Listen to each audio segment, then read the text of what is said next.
Hi everybody, welcome to today's webinar. We're just going to wait a couple more minutes just while the last couple of people join us and give us a few minutes and then we'll kick everything off. So we'll start in about 2 minutes time and I'll hand over to Tom.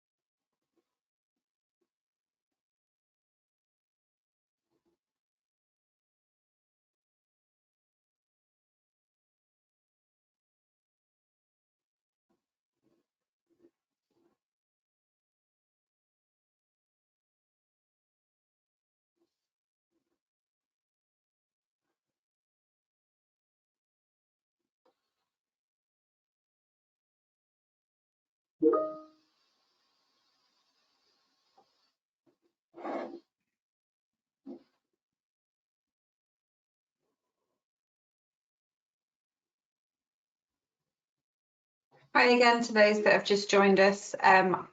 So we're going to kick things off now. So welcome to today's webinar. We've got Cyber Services Practice Lead Tom Kinnaird with us. Tom's going to demonstrate what actually happens inside a CREST-accredited SOC in the first 30 minutes after an alert is received. He's going to do a demo and a live simulation of a cyber attack. As Tom goes through today's webinar, any questions you have or would like answering, please pop them in the chat box that you'll find on the side of your screen, or using the question section, and then Tom will answer these at the end. Anyway, so that's enough from me. I will pass over to Tom and enjoy the webinar. Thank you, Georgie. So, like Georgie said, the topics of today's webinar is really around what is a SOC, what does a SOC do, how does a SOC work, how does a SOC operate, and try and bring some context to some things, because I think sometimes it can seem quite agnostic about what a SOC does. It can seem quite obtuse about what it is and how a SOC operates and how a SOC works and what analysts are doing to be able to contain incidents as quickly as possible and notify incidents as quickly as possible. I'll go through a couple of slides at the start, but I really don't want this to be death by PowerPoint. I want to get into some of the interesting bits and actually show an attack that I staged this morning on myself, and also go through some of those bits. So a bit about myself. So I'm Tom Kinnaird. I'm the Cyber Practice Lead at Clarinet. I've been with Clarinet now for just over 3 years. I've been in the cyber industry now professionally for about 10 years. I started off in professional services, and I've slowly gone through, built SOCs, built teams, done the engineering side of things, and now started to transition to more of a tech-based and leadership role here. I've been doing cybery things for about now, and this is really starting to show my age, about 20 years, from the early days of just breaking things on a computer and thinking that was some of the coolest stuff that I've seen, and then watching films and thinking, that's really kind of cool. I don't like computers when it comes to just Word and Excel and PowerPoint. I actually like breaking these things and seeing how they work and then trying to rebuild and go back. And I think that's really what drew me to wanting to do this as a career and become established in being able to do this. So a bit of deja vu. I've done this webinar before. I've done this webinar about 2 years ago. So why do it again? Why talk about what a SOC does when I've already talked about it? I don't particularly like doing things twice. I don't particularly like talking about something that I've already talked about. So why would I go ahead and do the same webinar? Why would I want to talk about this subject again? And I think the reason is a lot has changed. A lot has changed since I first ran this webinar. A lot has changed, not just in technology, but in processes, in procedures, in attacks, in all sorts of different parts of this, we have started to see that a lot of these things have changed. So incidents are only ever getting more complex. As detections get better, attackers get better about what they do. Attackers get better about how they are able to evade detection. Tooling becomes better, tooling becomes more complex. Things only ever get more complex. The CVE number, and this is something I talk about quite a lot when I talk to clients, when I talk about internally. CVE number only ever goes up. We're never going to get to a point where attacks just magically stop, that exploits stop being found, that all of a sudden there's some silver bullet that means that we have instantly secure code that's never going to be done. There's a lot of talk about Rust. There's a lot of talk about various different languages that are going to be memory safe, and we're going to stop having noticeably vulnerabilities, but things will still happen. The CVE number will only ever go up. We still don't know what we don't know in terms of vulnerabilities that exist in code that may be dormant for 5-6 years before they're found. Again, this is just adding to this ever-changing landscape. We're still moving away from the secure walled garden. You know, I talked about this probably for the past 5-6 years. Since COVID happened, we saw a mass move over to the cloud. We saw a mass move over of people going. Is that trend happening in the reverse? That's up for debate. That's outside of the scope of any conversations that I need to have. But we are still moving away from what we had originally, which was a very tight-knit network where we hosted everything internally, where everything was under our control. We are ever moving to SaaS PaaS-based solutions. We are ever moving to outside of our control, and security needs to adapt to that. The defenders need to adapt to that. On the defensive side, low code, no code is becoming more commonplace. Again, 2022, it was around, but it was kind of junky, it was kind of clunky, it was a bit complicated to be able to implement. You had source solutions have evolved again as defenders need to do that. The solutions have become optimized. Moving away from a walled garden approach means that actually we get access to things like APIs now. We get access to being able to pull in more information. That low code, no code automation is helping us as defenders be able to be more responsive, to be able to be quicker. And it's a key point, I think, in how a SOC can evolve and operate and become more efficient. Defender is only ever getting more ingrained. This primarily is a Microsoft talk. I use a lot of Microsoft. We use a lot of Microsoft here at Clarinet. It's an area that I know a lot more about. So Defender is only ever becoming more ingrained into our systems. And again, that helps me as a defender because the more ingrained I am in the operating system, the more telemetry that I can bring out without having to deploy additional tooling, without having to deploy additional things.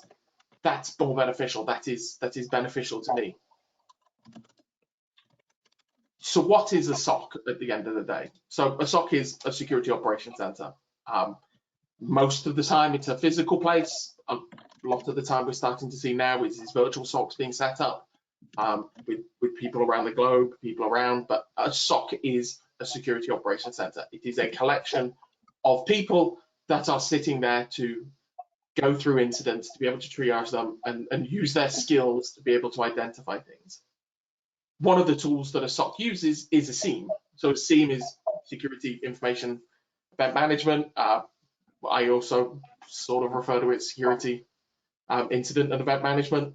The I seems to be replaceable depending on who you talk to, but one of the key things and what an old boss said to me, and it's sort of really stuck with me, is a SOC is not a SIEM and a SIEM is not a SOC. You can have a SOC that doesn't have a SIEM, and you can have a SIEM that doesn't have a SOC associated to it. The two are not the same. They are tools that are used by each other, and you get benefit when they're together. But the clear distinction is a SOC is not a SIEM and a SIEM is not a SOC. So a traditional hierarchy inside of a SOC you will typically have, and like we have at Clarinet. So we have a selection of analysts, from junior analysts that are just entering into the organization, that are just entering into the industry. quite possibly maybe their first full job straight out of university, maybe their first job as a career switch. They will enter in as a junior analyst, they want to learn the ropes. Then we have T1 analysts, so we'll have slightly more experienced analysts, and then shift leads. And the shift lead is there to run that shift. They have escalation points. Again, typically inside of a SOC, you'll have that escalation.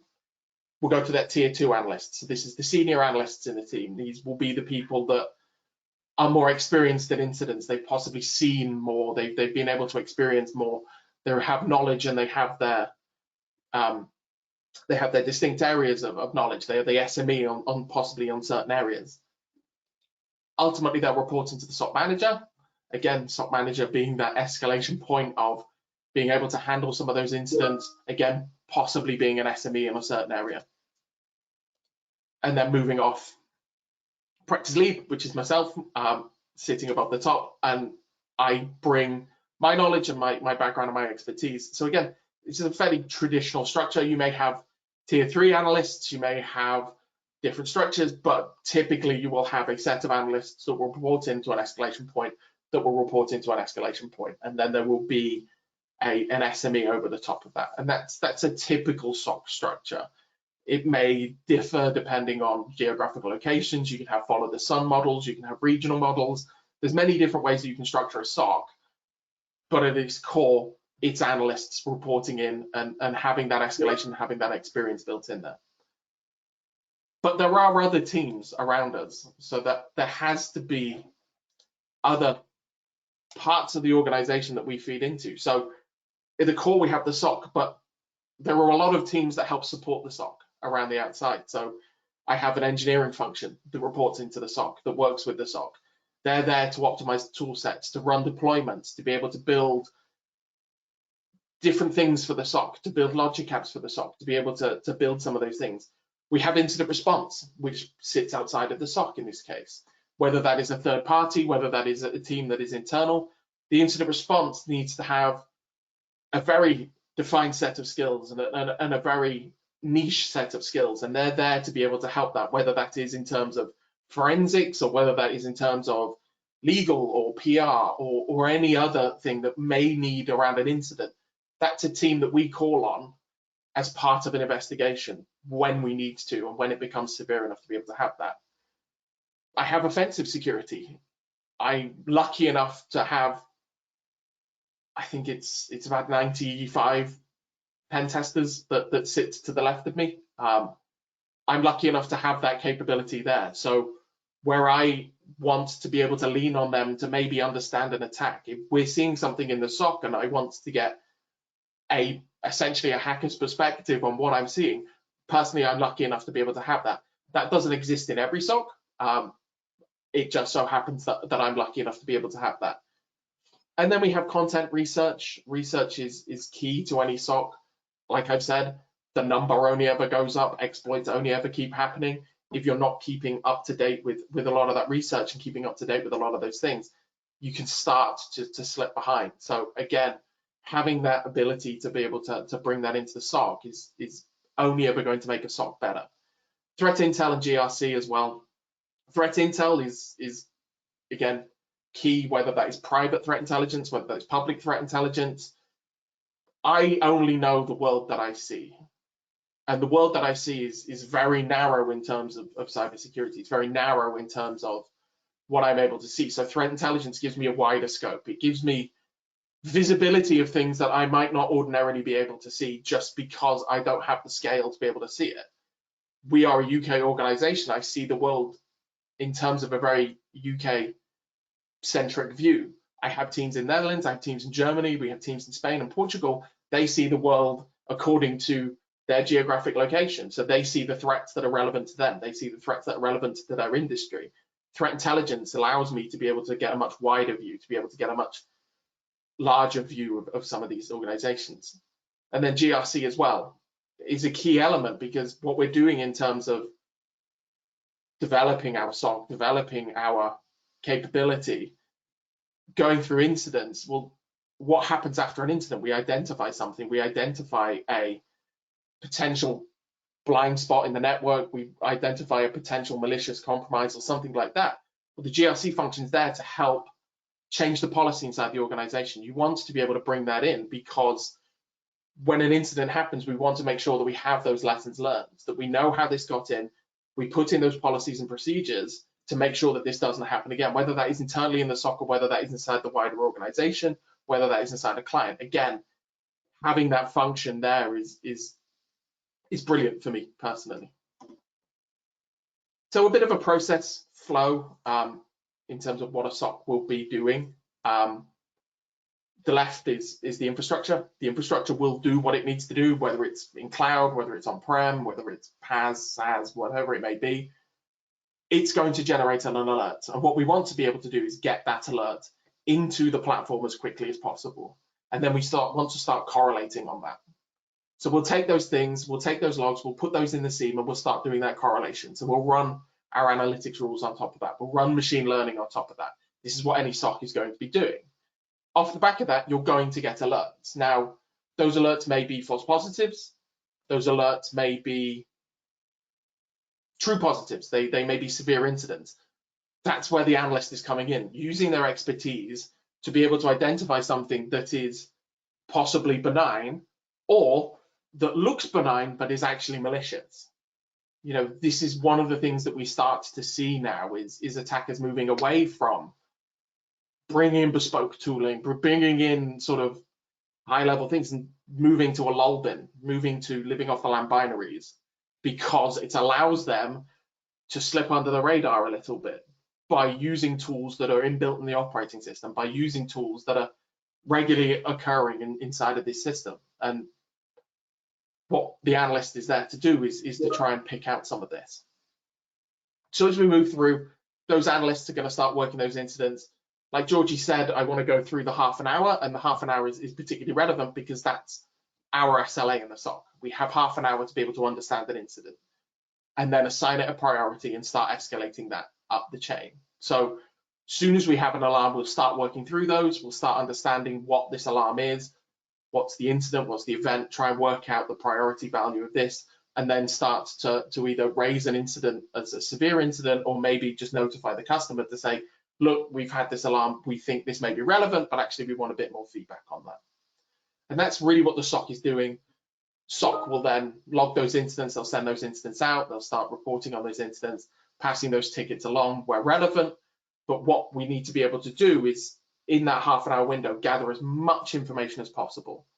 We want to present as much information as possible and as quickly as possible, because attacks are getting shorter. Typically, when I first did this webinar, 2022, a ransomware attack may take a couple of hours, if not a couple of days. The longest intrusion I've ever seen was 2 years.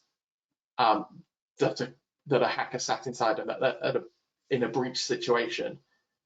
Attacks are getting shorter and shorter and shorter now.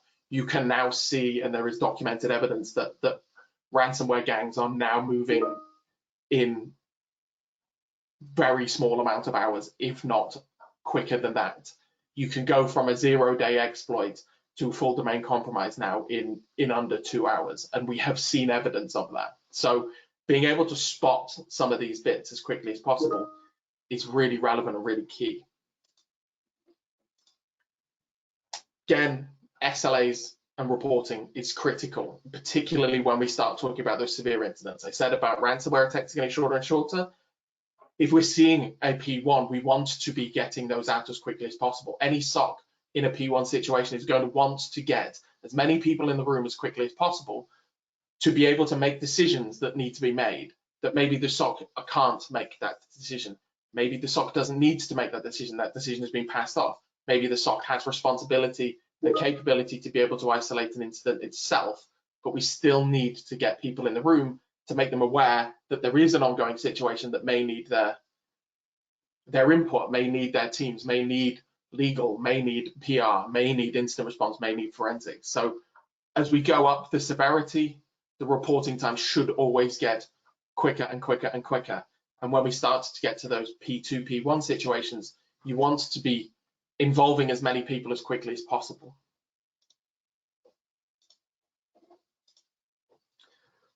So what is a SOC doing? So what I have here is a fairly high-level overview of an attack. So typically, you will see phishing is majority of attacks start with phishing these days.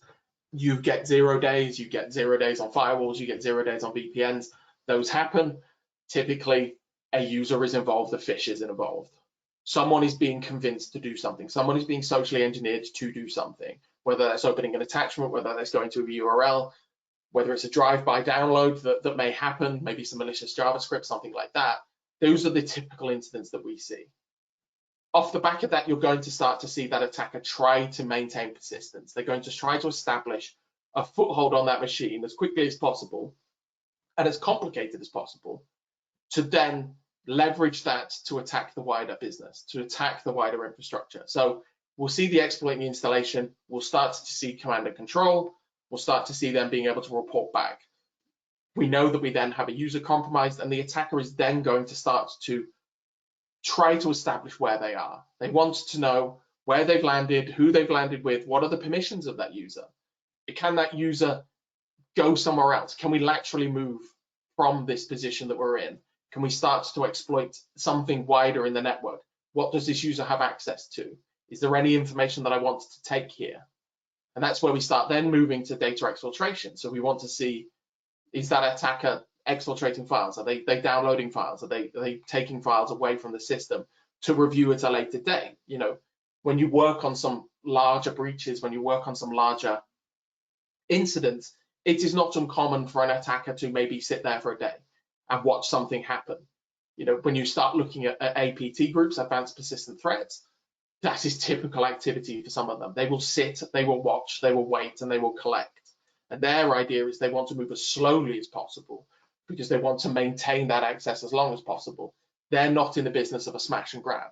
So they want to be able to pull some of this information in. They want to be able to act a little bit slower. But what they ultimately want is that full domain compromise.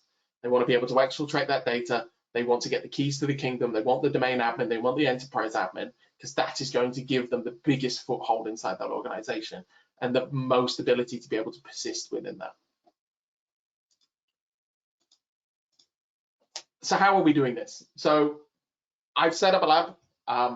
I've set up a small lab. It's got a couple of Windows machines in there, and I've built a C2 system. So the C2 system I'm using for this one is MITRE Caldera. It is predominantly a blue team tool. It's a tool that I use personally to help me understand attacks, to be able to simulate attacks. It is a C2. It is a command and control. It's not as capable as something like Cobalt Strike or Havoc or Slither or any of the other established C2 frameworks out there. But I thoroughly recommend it to anyone who wants to be able to test these systems. And it's one of the reasons we use it internally. I will sing the praises of MITRE Caldera to anyone.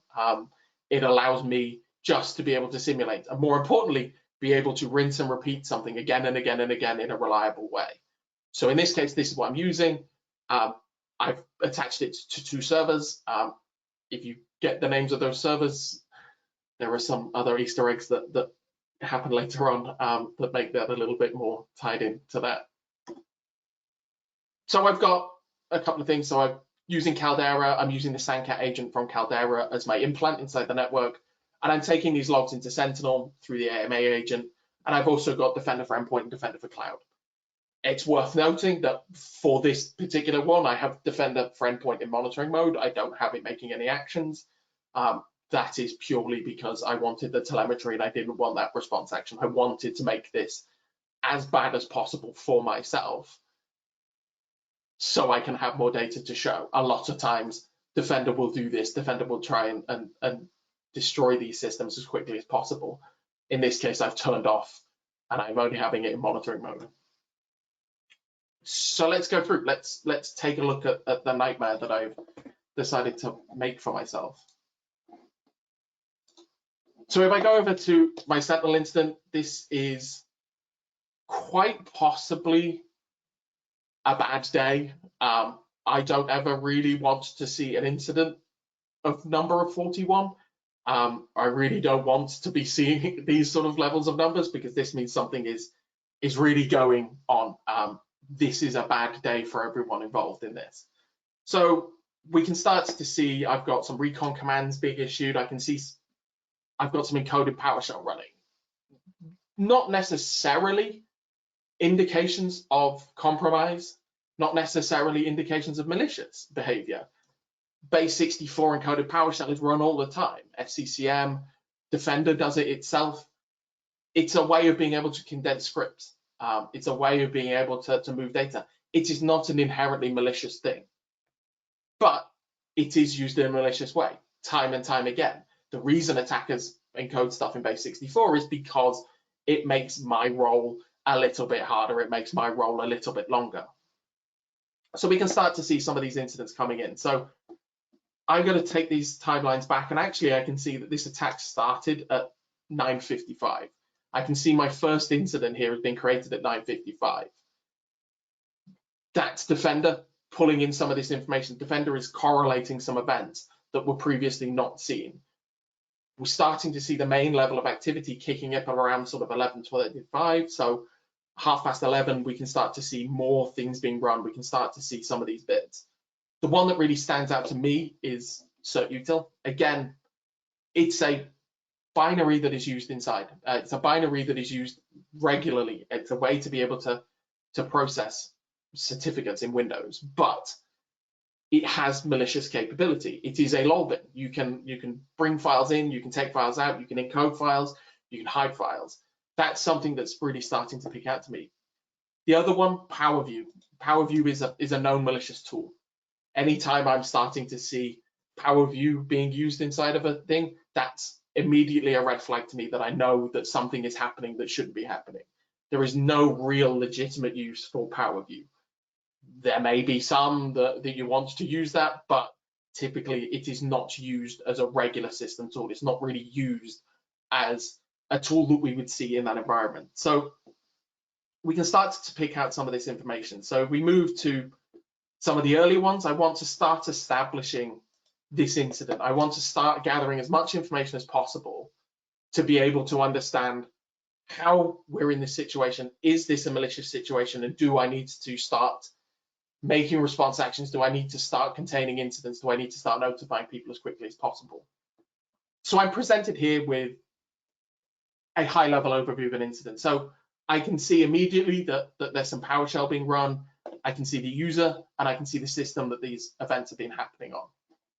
So what I want to start doing is digging into this incident. I want to start understanding how these rules were triggered. So I want to start bringing in the rule that was used to trigger that event, so I can get the context that that rule has brought to me. So I can see that this is my recon. I can see what I'm looking for here. Again, a lot of these commands are not inherently malicious. I run hostname all the time. I run who am I all the time. If I RDP to a server and then I RDP to another one and then RDP to another one, I sometimes forget where I am. Hostname will tell me where I'm at. So I want to start being able to pull some of that information out to really understand, is this a malicious incident? So in this case, we have PowerShell being run. We have the user. One of the bits that's standing out to me as I'm going through this is the parent process for this is Notepad. Notepad is not a malicious program at all, but notepad.exe doesn't live in the public folder, at least not ordinarily. So as I'm going through this incident, I'm going to start noting these observations down. I'm going to start saying, well, that is odd to me. That is something that I need to go and look at later. That is something that I need to be able to understand. How has Notepad ended up in the public folder? That is not normal. Public folder is a fairly writable area. I know through experience, attackers like to put things in public because people can write there. It is a safe location. You can write to temp, you can write to other places. Maybe you have app locker on there. Maybe you have whitelists about where things can and cannot be run from. Sometimes you can run things from the temp folder, sometimes you can't. Sometimes you can run things from there, you can't.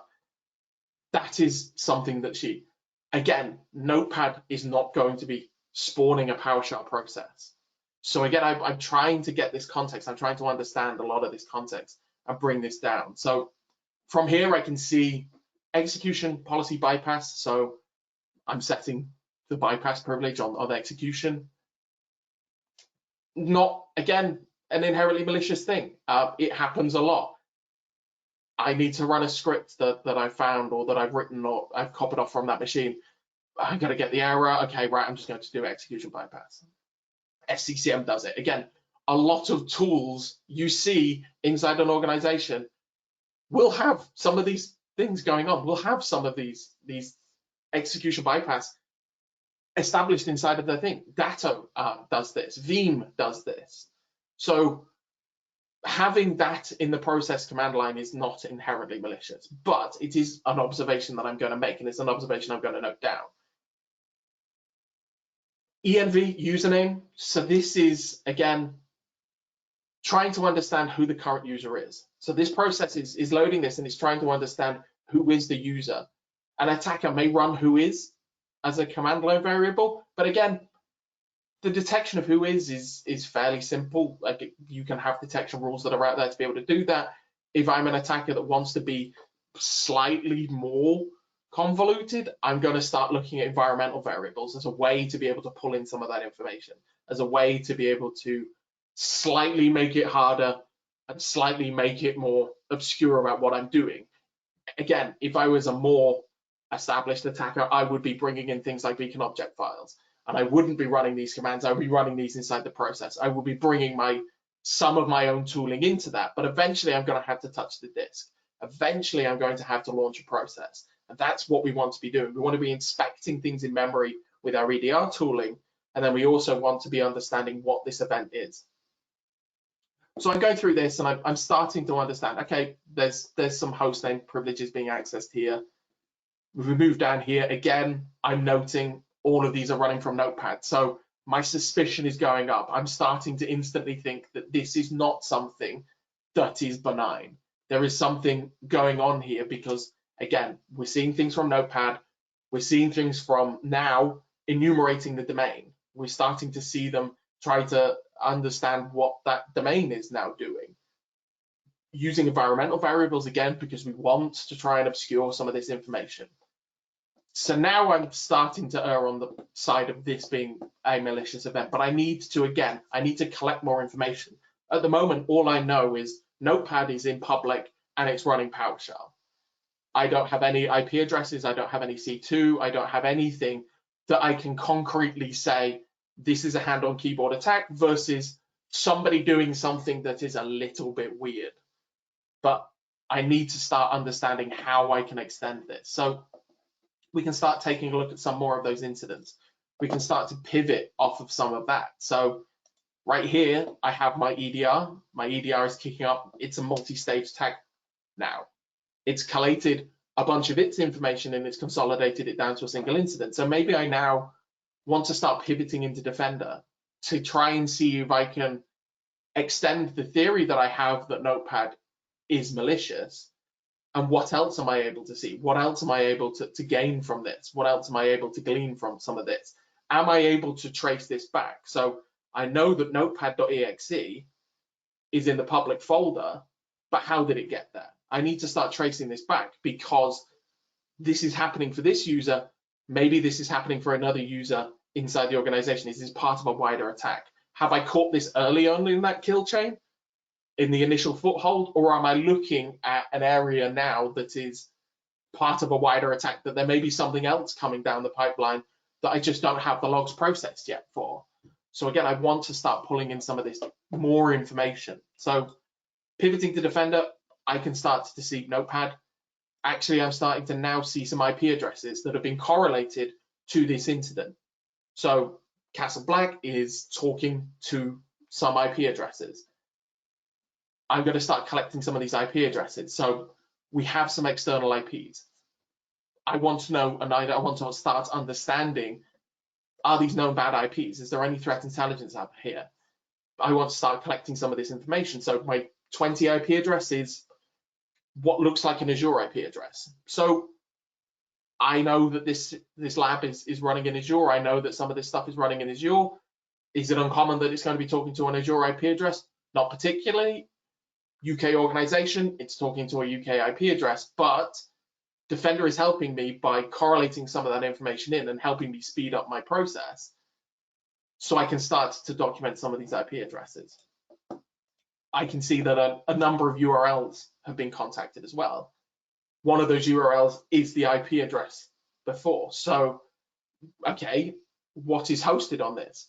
Do I need to take some of this information? Maybe at this point, I'm going to start involving more analysts. I'm going to start involving senior analysts, giving them some of that information to go and look at. So can you go and see why this is appearing as an IP address and a URL? Is there something hosted inside of here? I can also see download.sysinternals. So sysinternals, a collection of tools that are very useful to sysadmins, that I use products that come from sysinternals all the time.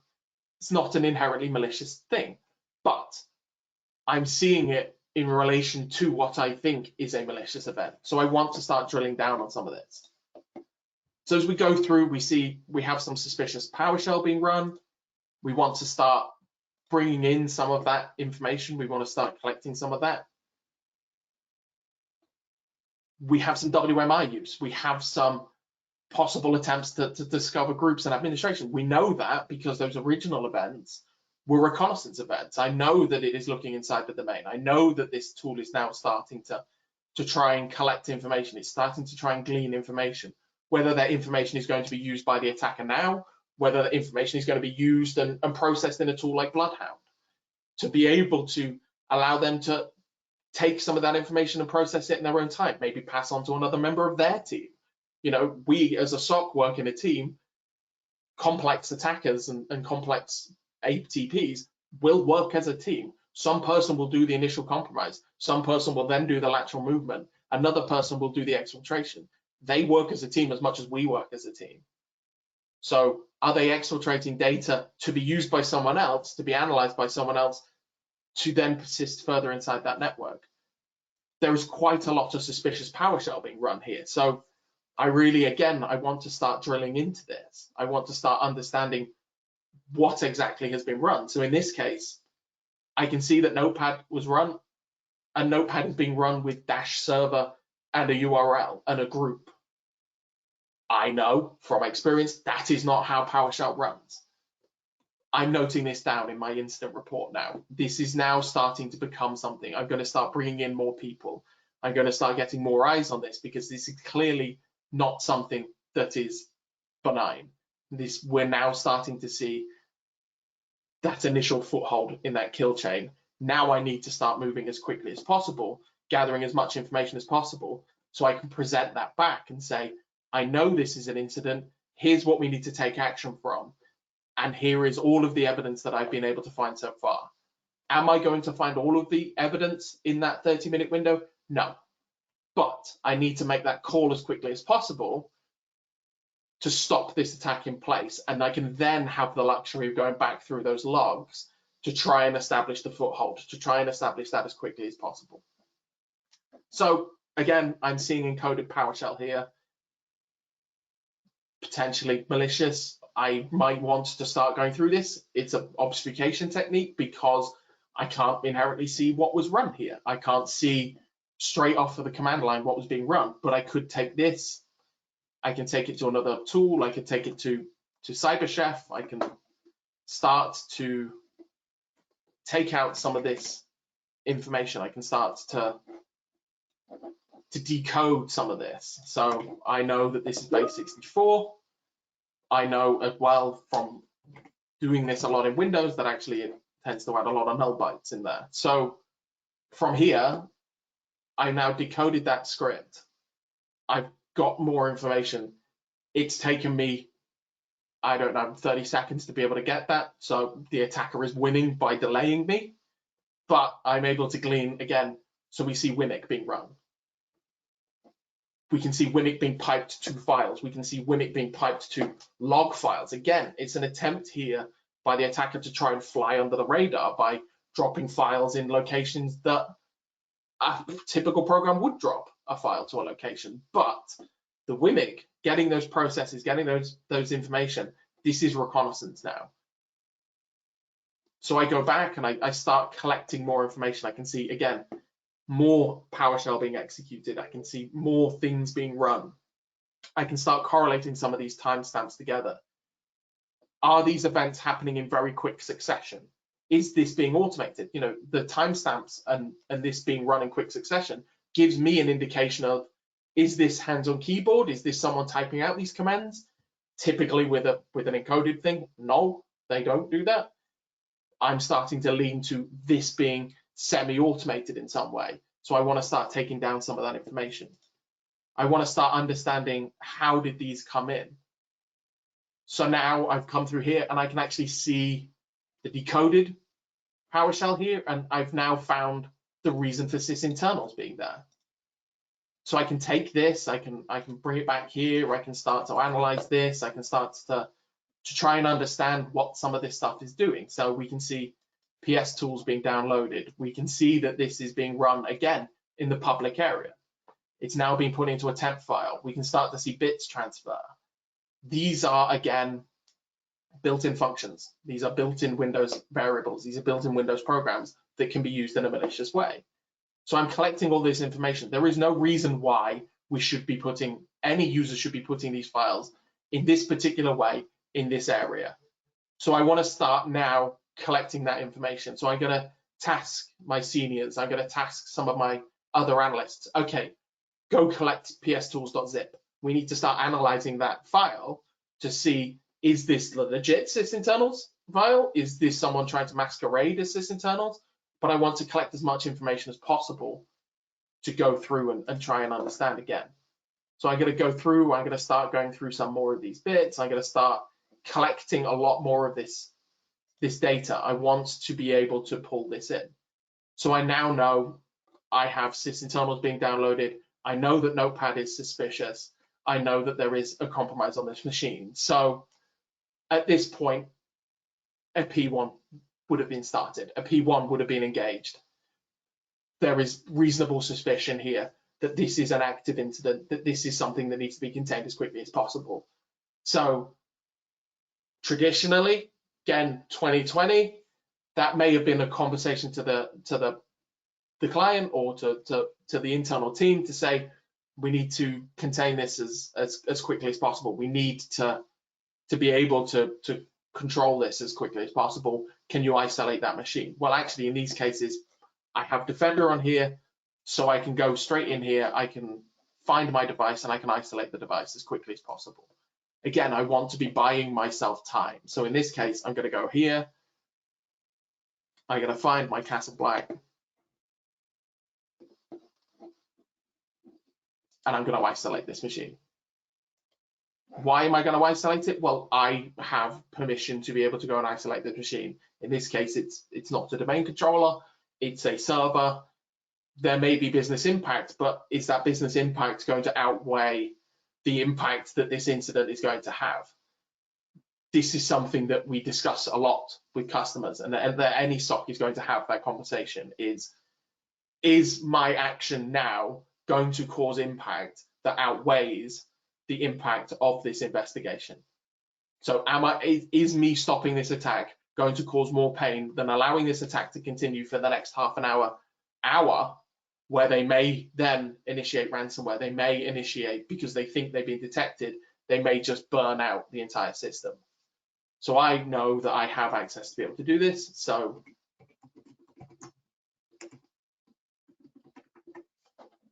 I'm going to close this incident down. I'm going to isolate this computer as quickly as possible. Why?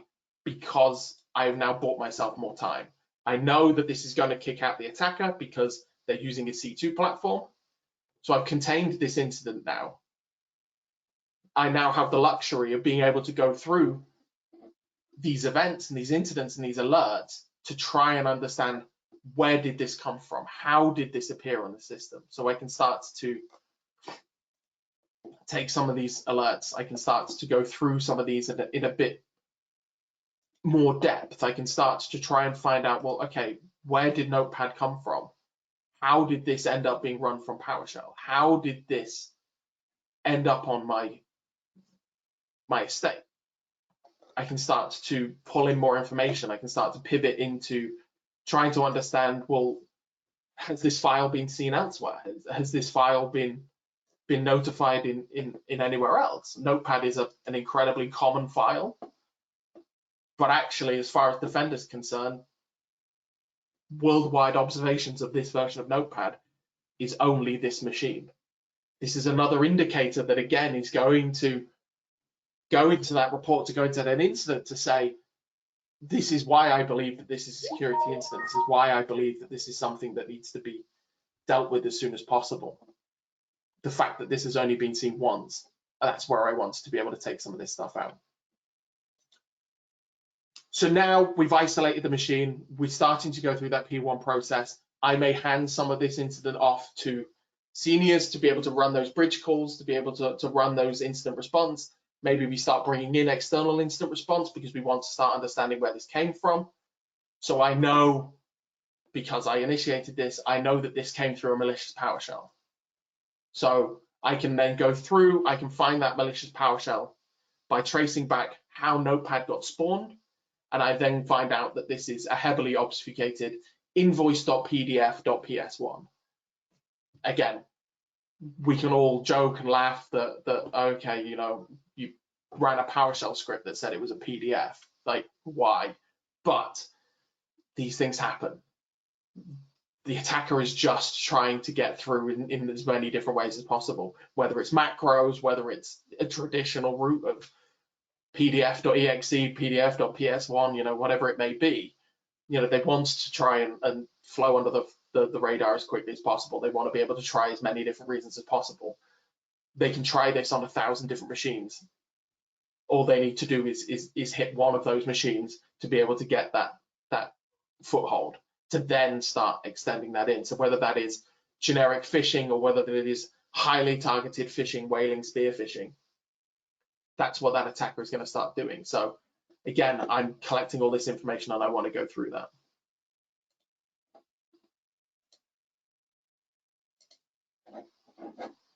Oops.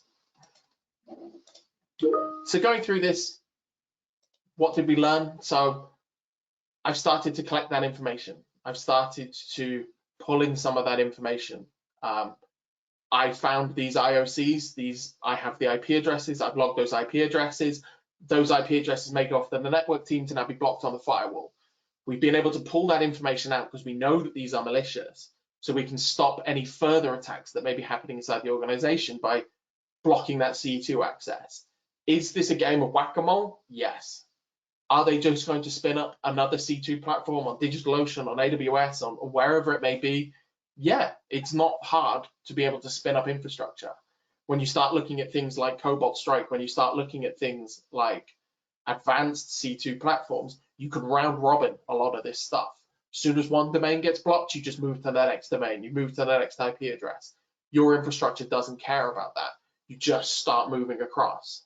So being able to extract that information again as quickly as possible helps with that response, because while we know that this incident exists on one, we don't know yet whether this is sitting in someone else's email inbox just waiting to be clicked. You know, you can see incidents happen where a user doesn't read that email for 2 or 3 days, then reads that email and gets compromised all over again. But if we've got that information where we have the hashes of the files, we have the file, we have the original foothold, we're able to pass those IOCs into our tools to block them, and then we can block that communication on the firewall. So going back to our timeline and trying to pull this into a bit of a kill chain sort of situation. So we can see the exploitation, we can see that installation, we can see that command and control going in. I can see that that user has been compromised. I've started to see them move through that reconnaissance. We saw them collecting information about processes that were running on the disk. We can start to see them collecting usernames, host names, running WMIC commands to try and exfiltrate as much information as possible, as quickly as possible. We saw through timestamps that these were happening in very quick succession. So I know that this is automated. So now I need to start going through and seeing, was data exfiltrated? Can I see this in my firewall logs? Can I see this in my network connection logs? But ultimately, we know that this was an incident. We can see that they compromised that user. We can see that they attempted some lateral movement. We've isolated that incident now. Now comes the process of, how did this come in here? What can we learn from this? Do we need to adapt policies? Do we need to adapt controls? Do we need to adapt technology? What do we need to do here to be able to contain this incident again in the future. And that's me. We will go to questions now. Thank you for that. Hope you guys got something from that and found it useful. So we've got a couple of questions through. One I have actually answered directly to said person, but Tom, do you want to just answer this as well in case anyone has the same question, which was what is a CVE number? A CVE, and oh gosh, I'm the worst at remembering acronyms, which is bad because security in the right direction. Common vulnerability exposure. There you go. That's what it is. I should know that off by heart. Every vulnerability that is reported up to an authority is given a CVE number.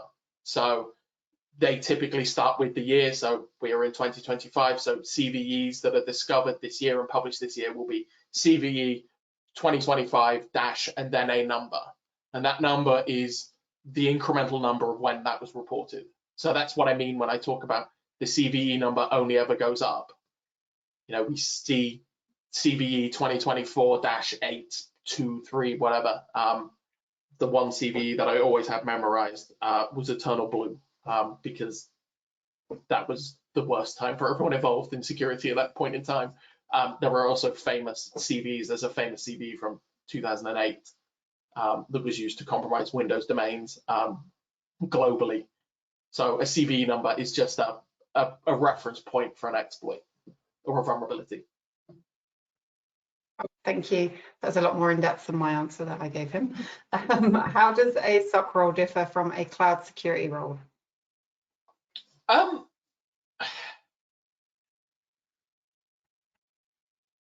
It's blurred lines, right?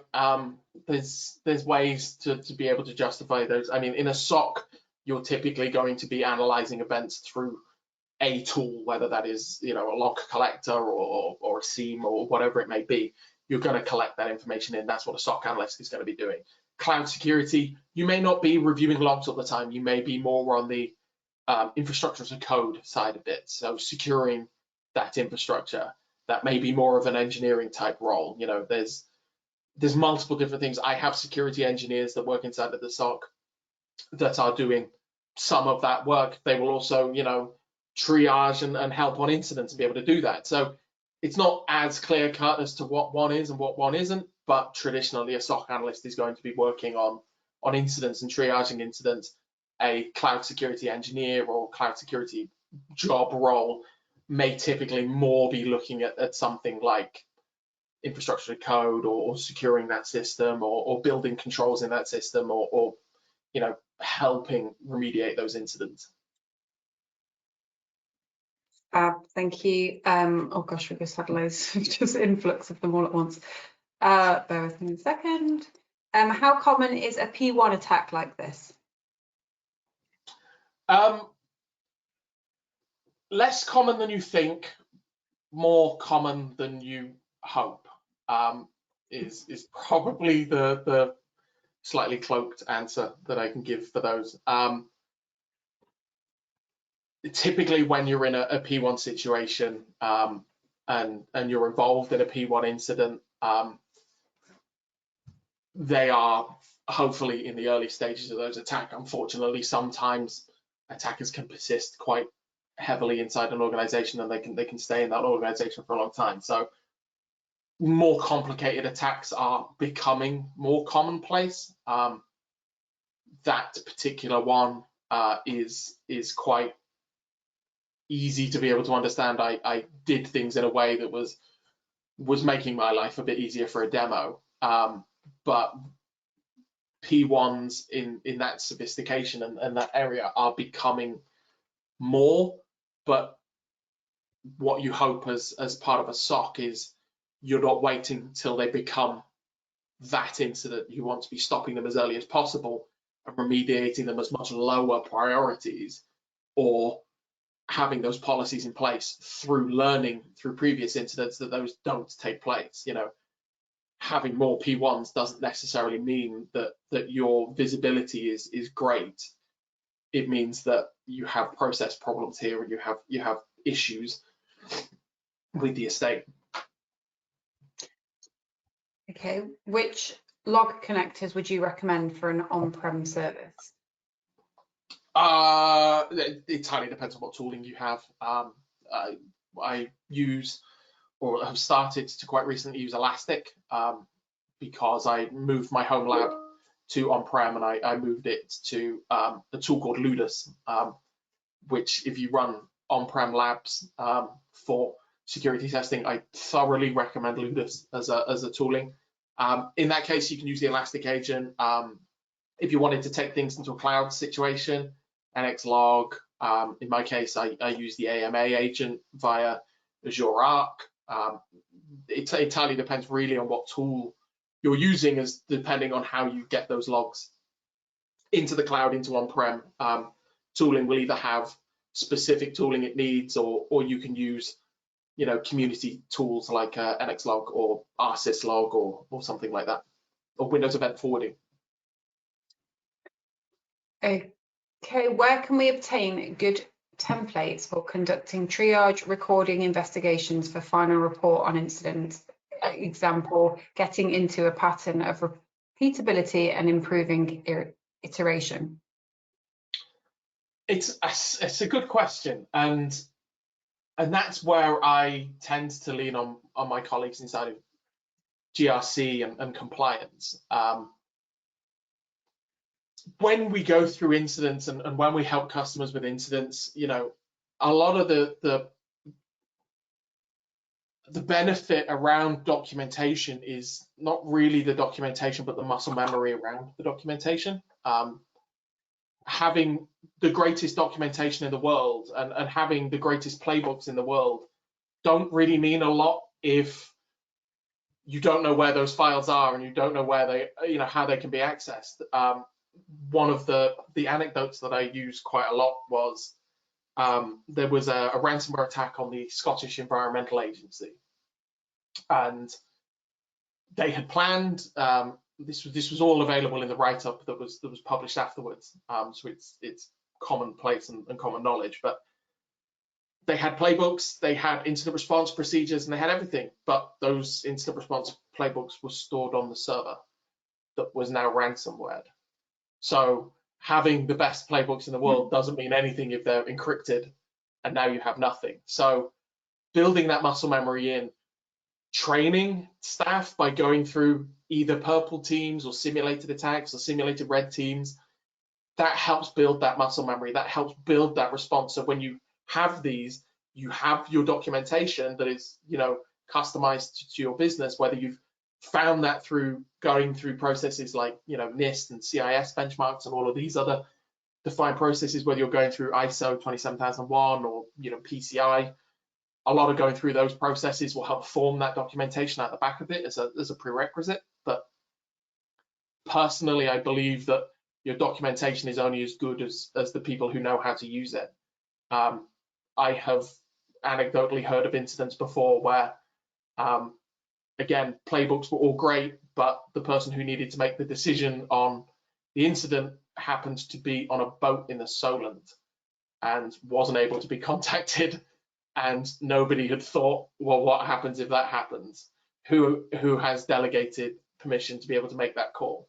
So having the best playbook in the world doesn't really matter if you're stuck at step one.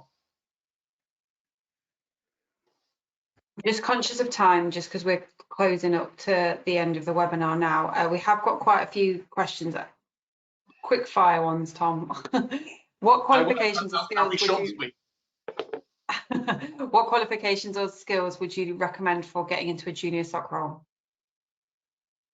You're right, short and sweet. Qualifications are qualifications. Being curious and being interested is possibly worth more than a qualification, right?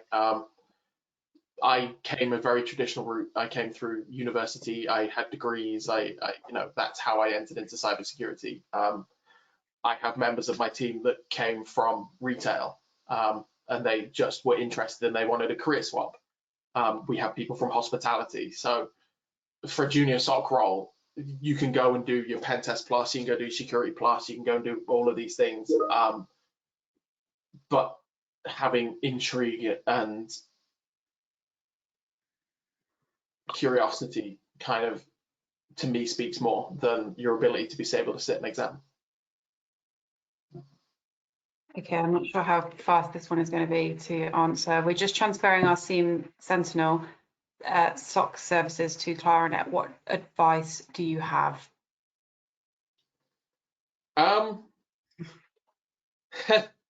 That's an interesting one. Yeah. Listen, things will always take time, particularly when you start to move across. You will expect to have, anytime you move SOC to a different vendor or you move tools, you expect to see more incidents come in. It's a learning process. A lot of this stuff is being able to understand and learn. A SOC and a SIEM are never a finished article. There is always constant improvement. There is always constant baselining that needs to happen. So, you know, expecting a completely finished article in the first hour is never going to be possible. It's something that evolves over time. It's something that gets picked up over time, and it's something that we all learn from. Okay, we have got quite a few questions still left to answer. In the interest of time, we will be sharing the slides and the recording of the webinar after this.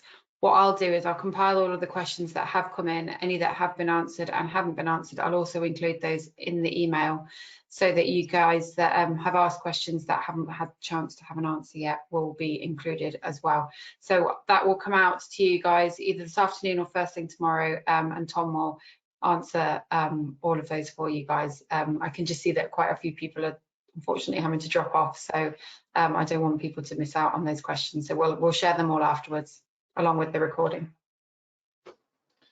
Well, brilliant. Lovely. All right, thank you ever so much, Tom, and thank you everyone else for joining us, and we hope to see you on a webinar again soon. Thank you. Bye.